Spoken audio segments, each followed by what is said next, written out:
Muy bien, pues es un placer estar con todos vosotros, también con los que estáis detrás.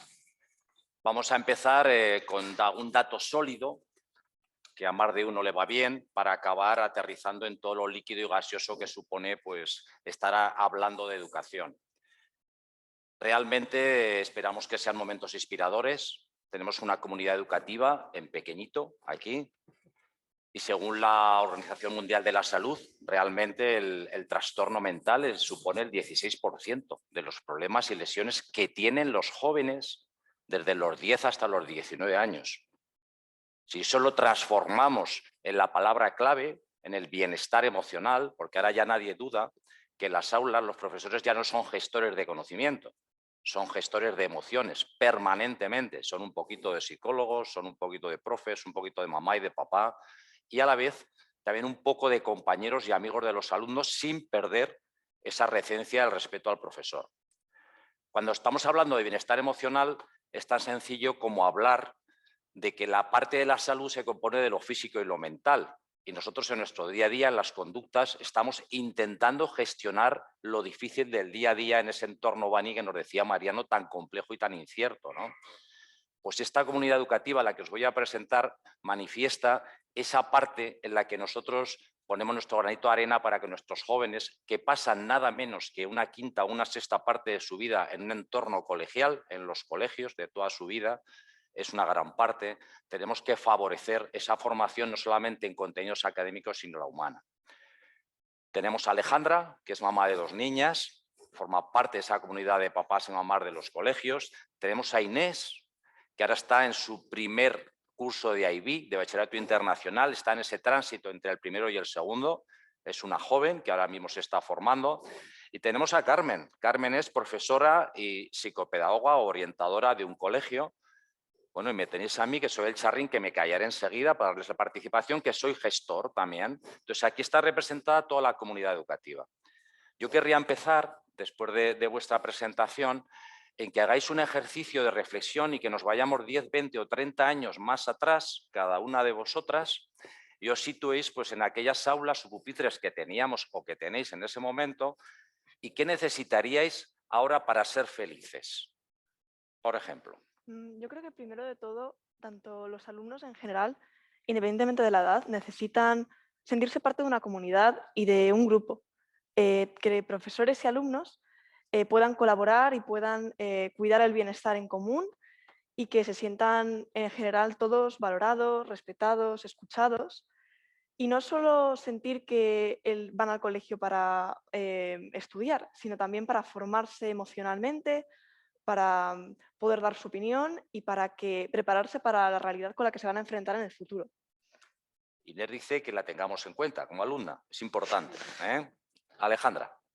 Pues yo creo que para mí, como niña que fui, lo importante era no estar nerviosa, que sentirme aceptada en el grupo, y desde ahí yo tenía la tranquilidad de poder participar y poder aprender disfrutando, que creo que eso es lo que yo quiero para mis hijos, que se sientan cómodos en el cole, que se sientan comprendidos, que se sientan integrados en el grupo de amigos, comprendidos por los profesores o por sus diferencias o por su situación, y que ellos estén tranquilos y puedan aprender disfrutando. Yo creo que eso es lo que yo valoraría y en su momento, pensándolo por atrás, valoré. Fijaros que ya es un efecto del bienestar emocional. Ella habla de no estar nerviosa, de tener ese agente socializador, que es el segundo agente después de la familia.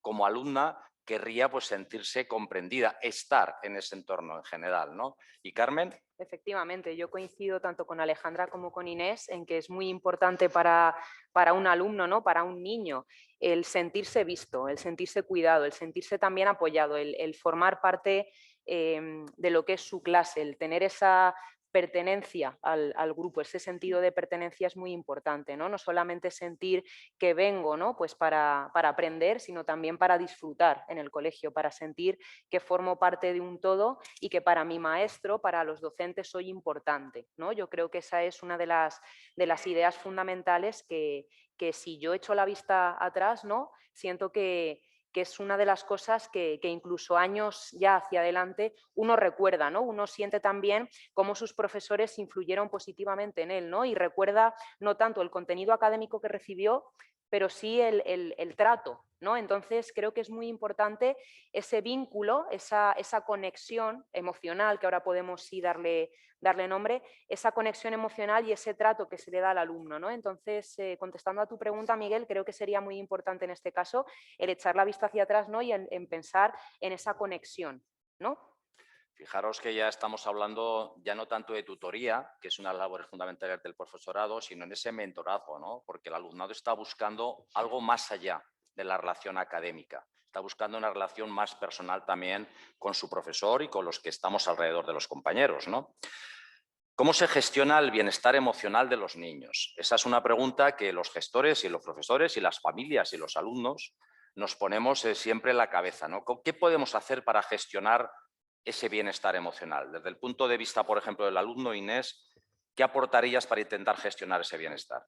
Yo creo que sobre todo fomentar los medios de comunicación entre profesores y alumnos, ese feedback de poder sentirse que puedes dar tu opinión y que esa opinión es escuchada e implementada a la hora de crear nuevas prácticas o de mejorar el ambiente, el entorno de clase, y también prestar atención a las emociones y al rendimiento, sobre todo, tener otros aspectos en cuenta a la hora de evaluar al alumno y que éste sienta que de verdad está teniendo un impacto en general en su clase y en su comunidad.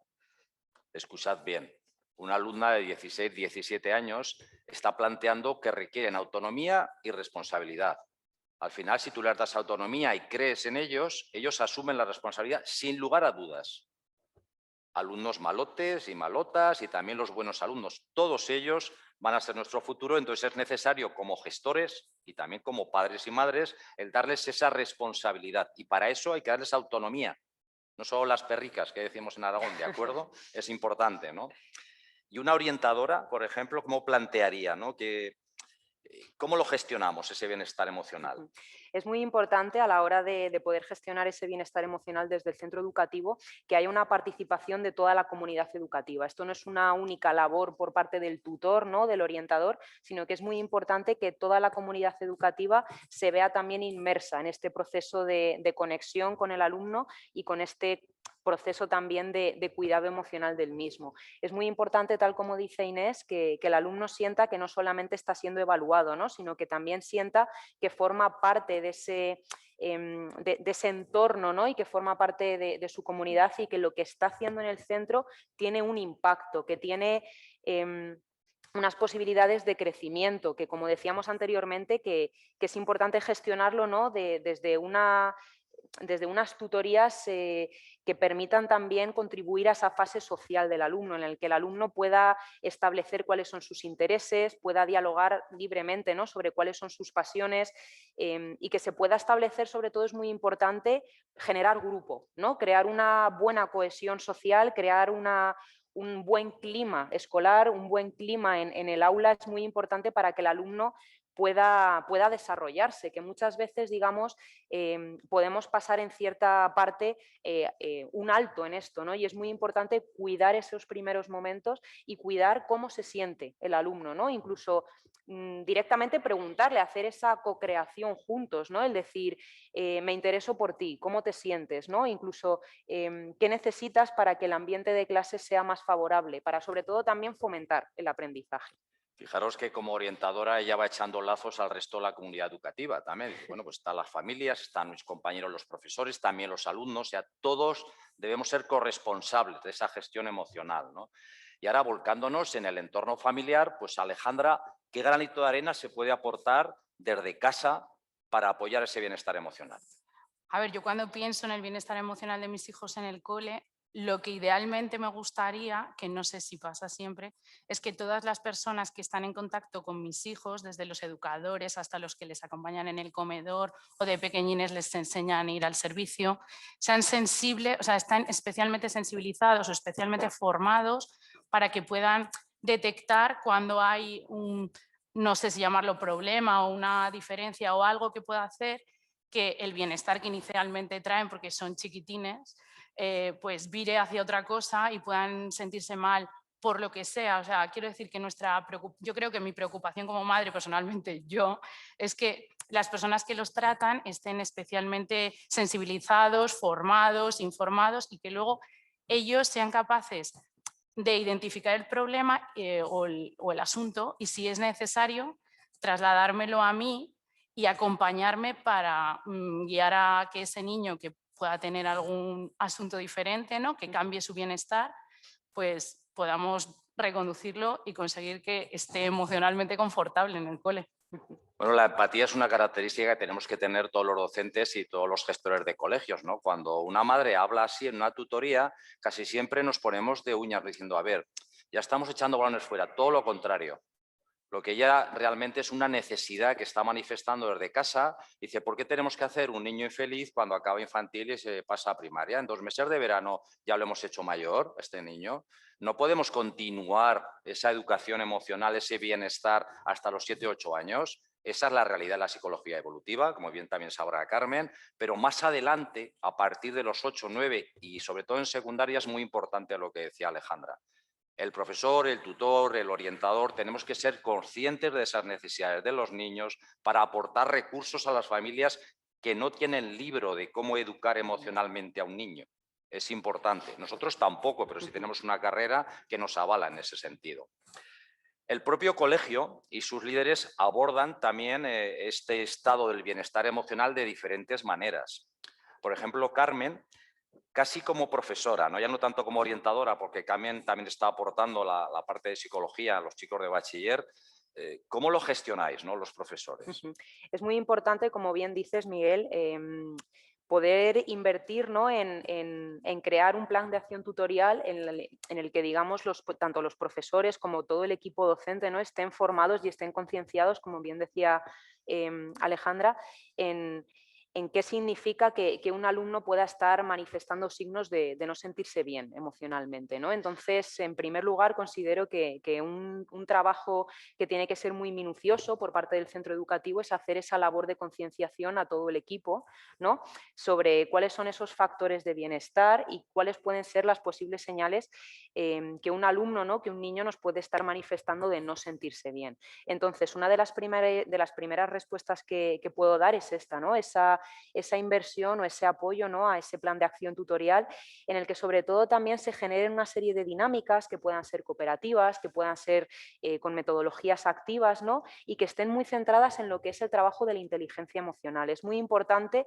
el poder enseñar a nuestros alumnos a reconocer sus estados emocionales desde que son muy chiquititos, ¿no? Nosotros desde nuestro centro, que están en la Guarde, que están en infantil, se trabaja mucho ya desde que son muy pequeñitos a que empiecen a comunicarse, ¿no?, a que también se escuchen, a que sepan desde que son muy chiquitines a entender lo que es un conflicto, ¿no?, a saber también cuáles son ambas partes de un conflicto, a que puedan posicionarse en esos aspectos más conflictivos, ¿no?, y que puedan o que sepan, tengan esas herramientas para saber mediar. Es muy importante, como decíamos también anteriormente, ese clima en aula, pero sobre todo también es fundamental que todo el equipo docente, no solamente, como decíamos, ¿no?, en materia de tutor, sino que también el equipo de profesores sepan cómo potenciar todas las fortalezas que tienen los alumnos, ¿no? Porque, como decía Alejandra, ¿no?, ¿qué puedo hacer si, por ejemplo, mi hijo, ¿no?, hay algún alumno que tiene alguna característica distinta, ¿no?, o que tiene alguna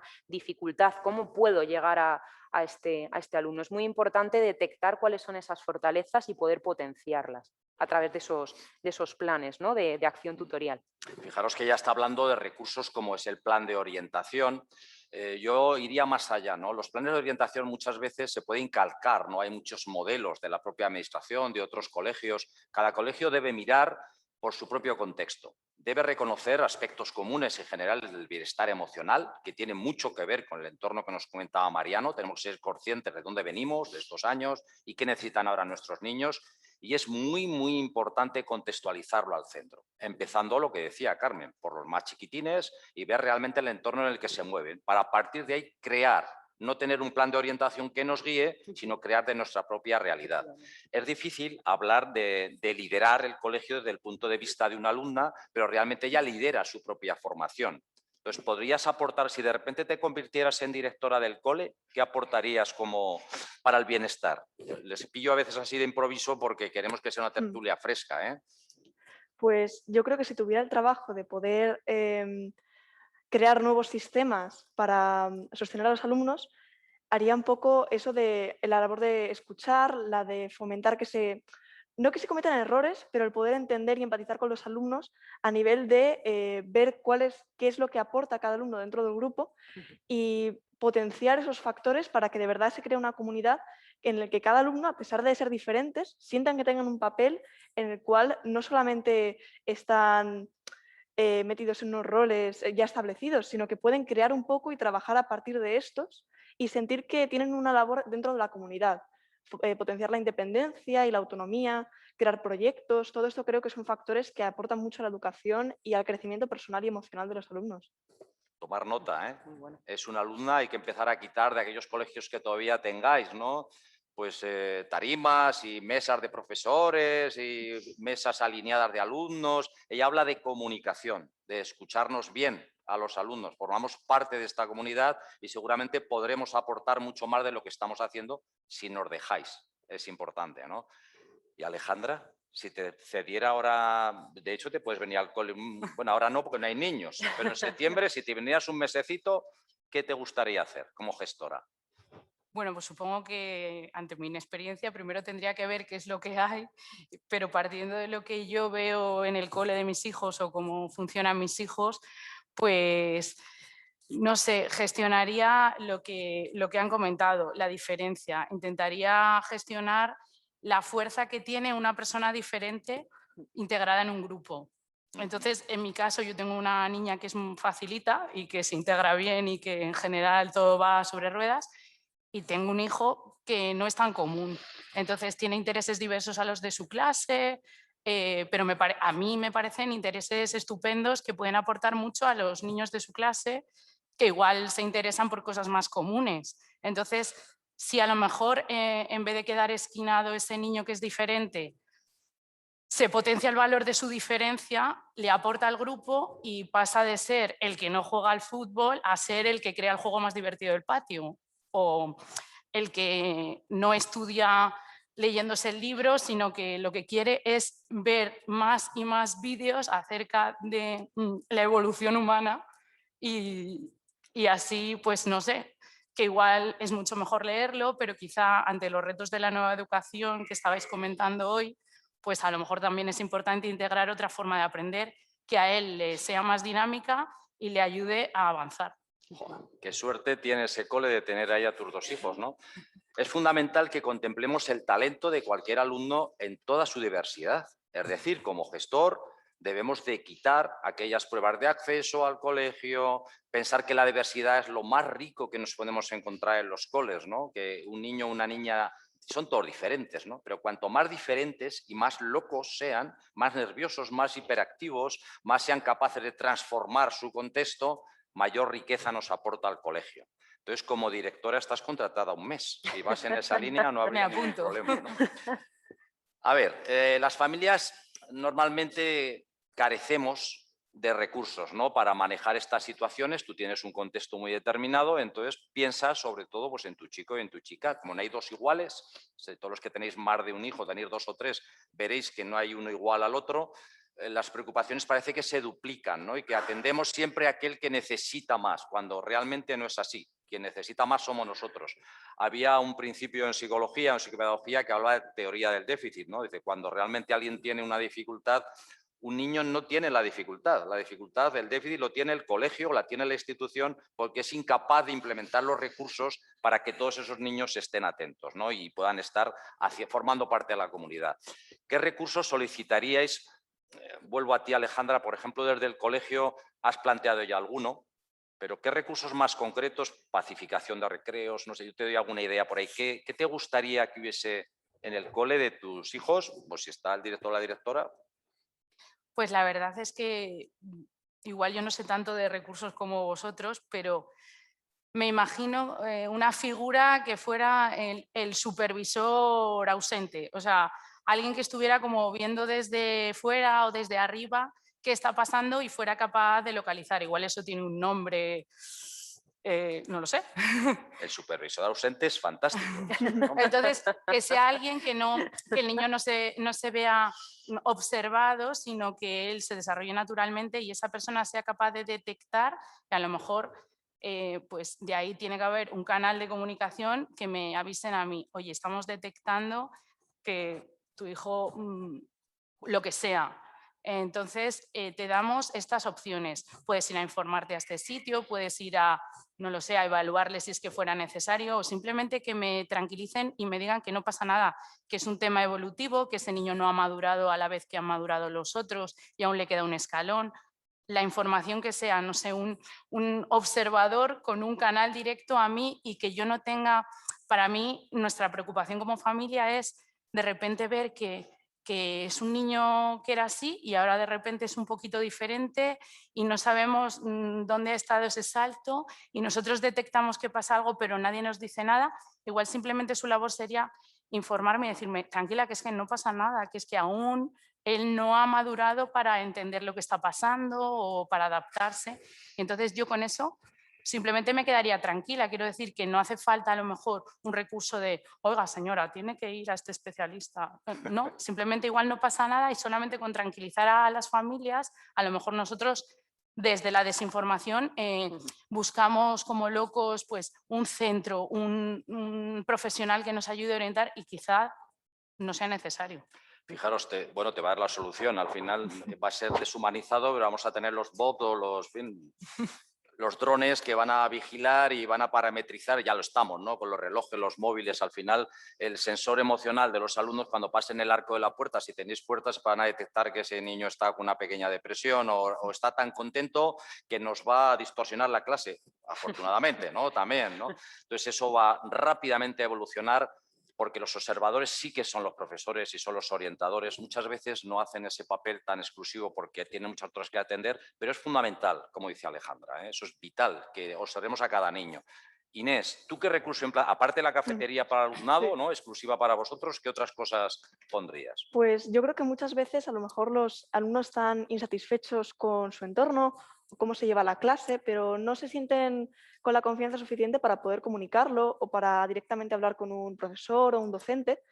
Y yo creo que lo que implementaría es un canal que no se requiriera como tal una tutoría de clase delante de todo el mundo, sino poder expresar opiniones que fueran anónimas o fueran como pequeñas mejoras, ni siquiera cosas negativas, sino cosas que podrían ayudar al alumno a tener un mayor rendimiento y a dar todo de sí mismo dentro de una clase.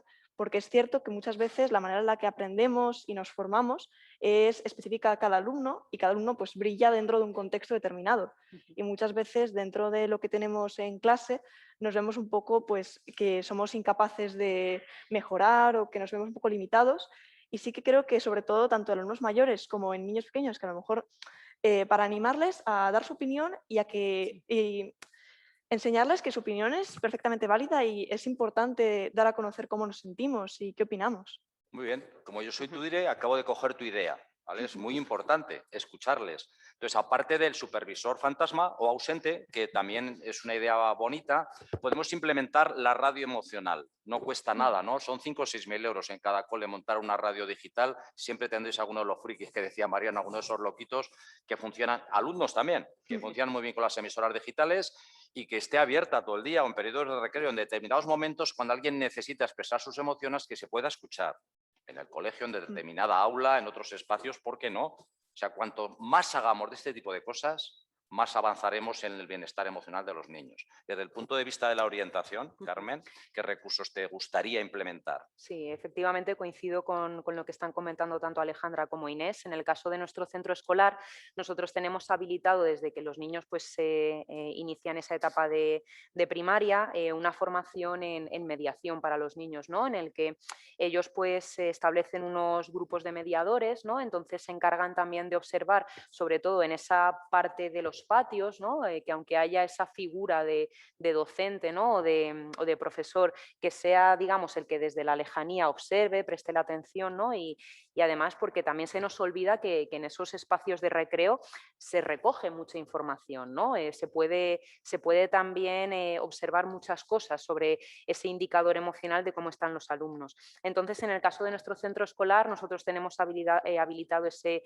grupo de alumnos mediadores, ¿no? Que se encargan también de observar cómo están las relaciones entre los distintos grupos de alumnos. Luego, por otro lado, nosotros también en nuestro centro tenemos habilitado en los aparatos electrónicos, en los iPads,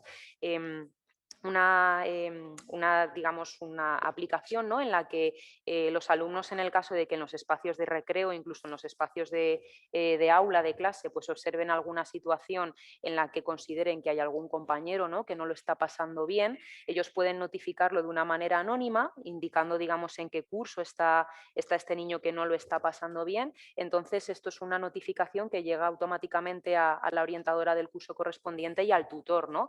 Esto es también una de las partes que, según lo que comenta Inés, puede recoger esa información, no de una manera quizás tan abierta como puede ser en una sesión de tutoría donde el alumno quizás se sienta cohibido, ¿no? Pero también nos da esa información sobre cómo está el alumno y si sobre todo también hay alguna persona externa, ¿no?, tanto como podría ser, como decíamos, algún personal, alguna persona del equipo docente o no docente, ¿no?, incluso de alumnos que como observadores están percibiendo que hay algo que no está yendo bien con un alumno, ¿no? ¿Qué edades tienen vuestros equipos de mediadores? Pues ellos están rondando aproximadamente desde los 8 añitos hasta los 13. Fijaros qué peculiar, ¿eh? De 8 años a los 13, incluso podríamos hacer una prueba piloto en niños más pequeños que ya reconocen emociones en infantil, ya lo estáis trabajando en los colegios. Y es fácil ver cómo se expresan, sobre todo con esa agencia del alumno, cómo ellos son capaces de expresar sus emociones, ¿no?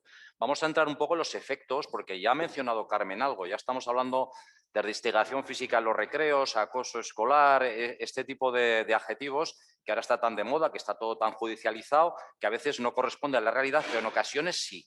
Sí que es verdad que tenemos que estar muy atentos a lo que ocurre en los recreos y en las aulas, y esta es una parte de las aplicaciones que ellos comentan, es una parte importante y todo aquello que podamos implementar, ¿no? ¿Cómo se detecta que un niño ya no es feliz en el colegio? Inés. Pues yo creo que es una labor de todos en general a su alrededor, no simplemente de una persona en específico. Yo creo que tanto profesores y docentes pueden verlo en el rendimiento académico o cómo ese niño se desenvuelve en el aula, porque hay muchas veces que empiezan a estar más callados, a no querer participar o a no verse con la confianza suficiente para decir su opinión. Y también los padres desde casa notan un poco cómo los efectos de ese niño, si está feliz de ir al colegio o de si se le ve un poco más con más dudas, con más puede ser reticencia a estar con sus compañeros o con sus amigos. Y al final, sobre todo también para darle una solución, es una labor conjunta, porque muchas veces los niños no tienen la confianza para poder comunicar un problema o no saben, o sea, no saben cómo expresar sus emociones sobre algo en especial. Y necesitan que a su alrededor sí haya estos sistemas que puedan localizar que pasa algo y cómo poder abordarlo. Fijaros, he hablado de dos cosas importantes, la bajada del rendimiento y el aislamiento. Ya son dos efectos que hacen ver que algo está pasando, ¿no? Desde el punto de vista de profesorado de orientación, Sí. ¿qué otras cosas más podéis notar o podemos notar? Coincido con Inés en estos dos indicadores que de hecho pues suelen ser bastante notorios, ¿no? Esa bajada de rendimiento, ese aislamiento en clase. Se nota también mucho, por ejemplo, cuando de repente es un alumno que suele participar mucho, ¿no?, a la hora de poder intervenir en aula y por el contrario, pues además de haber una bajada en ese rendimiento académico, pues el alumno, por ejemplo, deja de intervenir.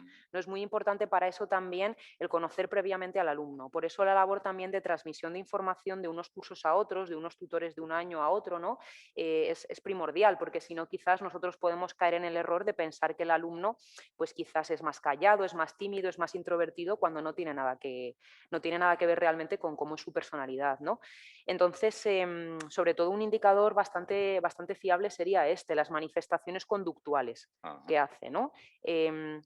En esas sesiones más de tutoría, de orientación, ¿no?, en las que el alumno se puede, digamos, explayar un poquito más, ¿no?, o puede tener una apertura un poquito mayor hacia los compañeros, pues suelen ser quizás alumnos que empezamos a detectar que no se sienten del todo bien, ¿no?, pues quizás por esa sintomatología más ansiosa que empiezan a manifestar, ¿no?, como por ejemplo pues mayor nerviosismo, mayor agitación, por ejemplo de repente notificar que el alumno pues suele llegar tarde con cierta periodicidad, ¿no?, se muestra somnoliento por las mañanas, manifiesta incluso pues no estar durmiendo bien, inclusive en algunos casos dormirse en clase, ¿no? O sea, suelen ser indicadores que nos pueden estar advirtiendo de que algo pasa ahí, ¿no? Luego, por otro lado, también, de nuevo, hay un poquito el guiño a que es importante que toda la comunidad educativa estemos pendientes, porque incluso nuestros compañeros de comedor, ¿no?, nos pueden decir, oye, mira, este alumno de repente, pues que solía tener bastante apetito, solía comer bastante bien, nos están notificando desde el equipo de comedor que de repente pues parece que no está comiendo bien, ¿no? Entonces, esto es muy importante también,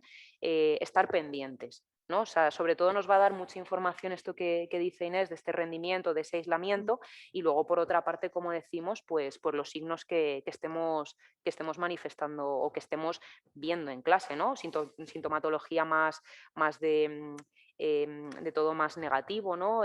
Una sintomatología quizás, como decíamos, más ansiosa, más depresiva. Esto tenemos que estar muy pendientes. Fijaros, ya está tocando otros efectos, ¿no? La ira, la ansiedad, la tristeza, esa angustia vital que a veces no se manifiesta y de repente eclosiona en un niño y una niña también. Ahora me acordaba que para gestionar bien el bienestar emocional de los alumnos, nosotros como adultos tenemos que saber gestionar nuestro bienestar emocional, ¿no? Llevamos la mochila cargada de experiencias personales diarias que a veces, aunque sea en un colegio que es el mejor sitio para estar feliz, pues nos cuesta llevarla a efecto. En la entrega de unos trofeos hace poco en el colegio que yo dirijo, pues había varios profesores y la mayoría cuando entregaban los trofeos, las medallas, el reconocimiento, pues lo normal es que mires al niño, que le des 2 besos, que se lo agradezcas. Pues había una persona que colgaba la medalla y ni siquiera miraba al niño, ¿no? Entonces, algo pasa en el bienestar emocional de esa persona que no funciona. No hay que despedirlo, por eso es indudablemente, ¿no? Pero hay que hablar con él. Lo mismo que cuidamos a los niños, una persona adulta es la referencia, el modelo de todos los alumnos pequeños. Entonces es muy importante saber gestionar como adulto nuestras propias emociones. ¿Y qué efectos ves en casa? Por ejemplo, Alejandra, ¿qué cosas detectas? Pues cuando os he escuchado hablar, claro, yo asentía todo el rato porque nosotros en casa, en mi experiencia personal, por ejemplo, pues no percibíamos nada muy significativo porque en el caso de nuestro hijo sus notas son excelentes. Y luego notábamos pues muy poquito que no le gustaba a lo mejor leer pero muy poquito. Entonces, en una tutoría de rutina, claro, lo que nos contaron los profesores a mí me dejó totalmente fuera de lugar. Digo, pero es que me hablan de un niño que no es el mío, no participa, no se interesa. Digo, no entiendo nada. Entonces, por eso yo creo que los padres, como pueda ser yo, mi preocupación sería lo que he comentado antes, que la formación de las personas que tratan con mis hijos sean lo suficientemente sensibles a detectar esos asuntos y comunicármelos por adelantado, que no en una tutoría de rutina yo me quedé sorprendida y entonces pregunte y diga, ostras, pues mi hijo detecto, según lo que me cuentas, que no tiene interés, o sea, que no participa en tu clase cuando tu clase en teoría es lo que más le interesa. Entonces, claro, ahí esto es lo que yo puedo aportar. Qué bonito, o sea, hablar desde el punto de vista de la familia de la formación del profesorado. Indudablemente podríamos debatir muchísimo de eso, es otro tema, y por qué la carrera docente está devaluada y por qué la nota de corte es un 5 y por qué son de los peores pagados. Su bienestar emocional no es malo, porque ya os decía que el entorno es muy favorecedor, pero todo eso es importante. Necesitamos valorar muy bien la formación del profesorado porque es vital. Las familias necesitan ese feedback permanente. Vamos a tocar un tema más delicado. Vamos a hablar una vez que detectamos todo esto, de que el bienestar emocional no es fácil y que hay que estar muy atentos, ¿qué ha cambiado en la sociedad? ¿Qué está pasando en la sociedad que no beneficia ese bienestar emocional de los niños?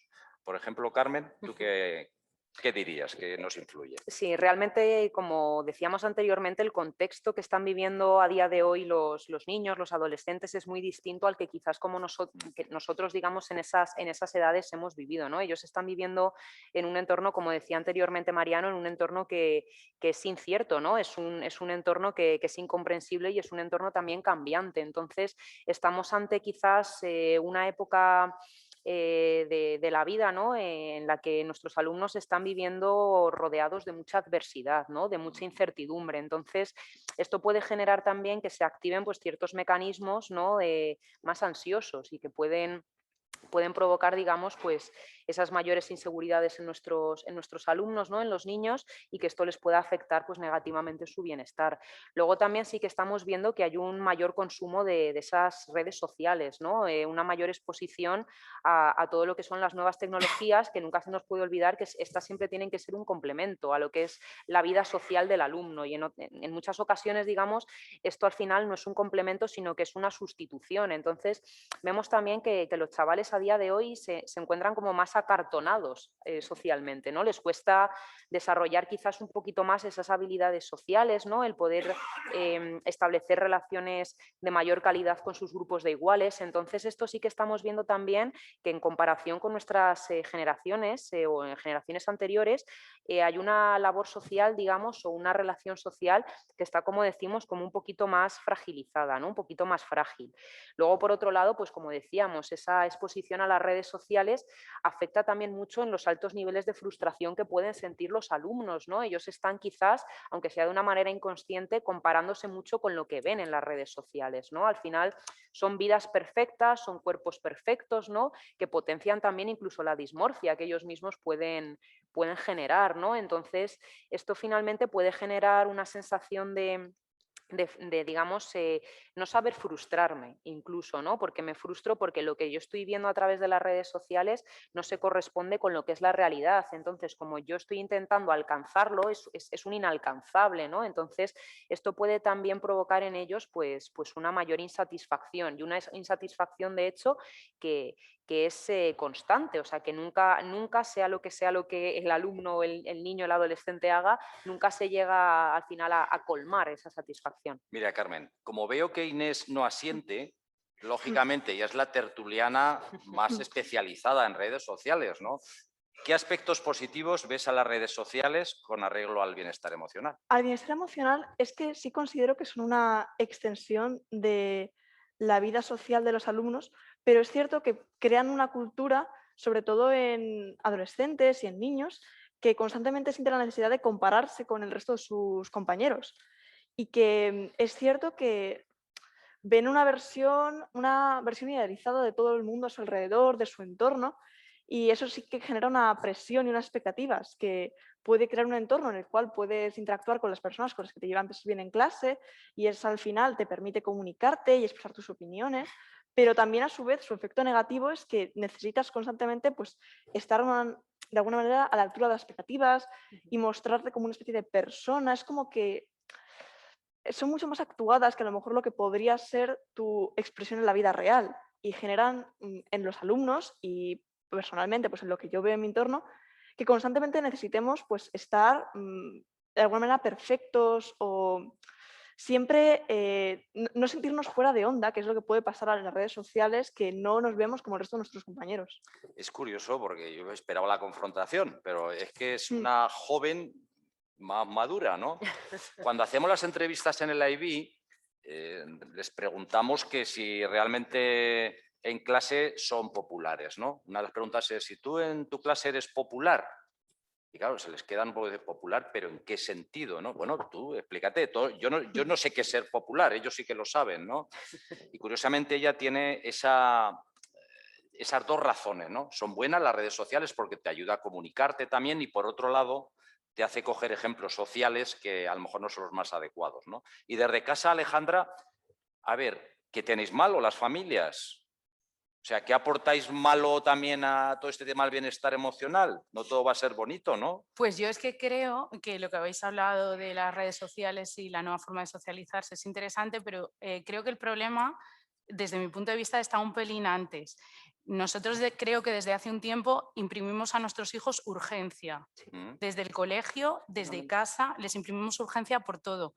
En el cole yo detecto que les imprimen urgencia por aprender rápido y a la última, ¿sabes? Entonces, no sé si yo les imprimo urgencia por levantaros, desayunar, correr, que no llegamos, además tenemos que visitar esta tarde a no sé quién. Entonces, esa sensación de urgencia que yo ya también tengo, que antes no tenía, es una cosa que yo creo que no les deja desarrollar cada una de sus intereses a tiempo.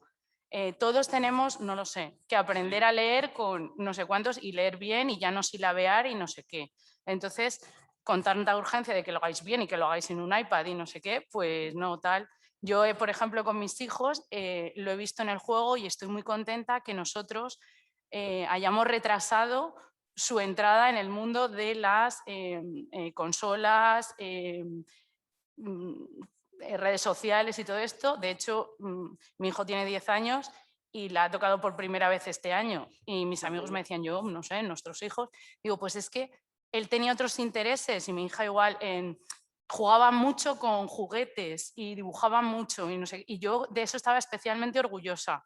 Pero es verdad que lo que yo quiera es una cosa y el ritmo que imprime la comunidad educativa por un lado y la sociedad por otro es otra.